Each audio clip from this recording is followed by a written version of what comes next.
Ну что, мы дошли с вами до монтажа дымохода. В этом камине мы будем использовать керамический дымоход АВТ как основной дымоход и стальной дымоход Шидель-Перметр как дополнительный дымоход для демонстрации наших возможностей. Начинаем с керамического дымохода, и сразу хочу обратить внимание на то, что говорил в одном из прошлых видео относительно позиционирования дымохода, относительно каминной топки.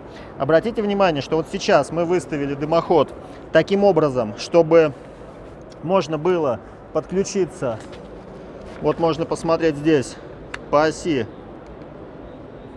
каминной топки к ее дымосборнику. То есть получается, что у нас центр дымохода, ось дымохода расположена на оси патрубка каминной топки.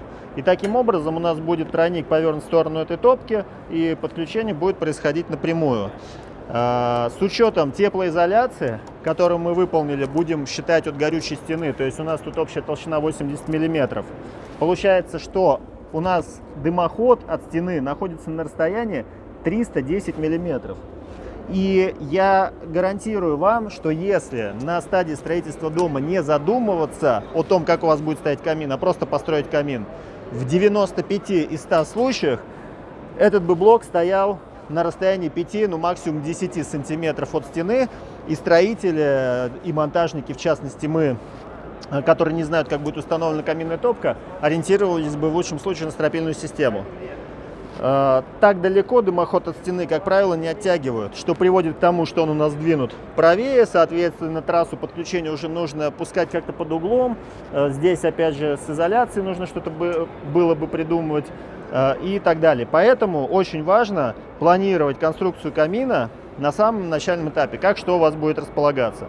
Но это о позиционировании дымохода. Что касается еще моментов, связанных с дымоходом и каминной топкой. Первое. Очень часто допускают ошибку, когда корпус керамического дымохода, то есть блок керамзитобетонный, является частью горячей камеры каминной топки.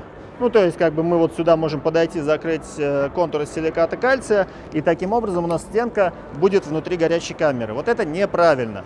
Запомните, что дымоход – это система дымоудаления продуктов сгорания из помещения в атмосферу. То есть, это инженерная конструкция дома, предназначенная для того, чтобы дым по ней вертикально уходил вверх. Она не является частью камина, да, к ней камин подключается. В дымоходе должна быть своя атмосфера, да, своя температура, для того, чтобы у вас не было никаких вопросов с тягой. Поэтому дымоход всегда изолируется от горячей камеры камина. И как в этом случае мы будем делать? У нас здесь будет закрываться контур отдельно корпуса из силиката кальция, и уже за ним будет находиться керамический дымоход. Это то, о чем стоит помнить.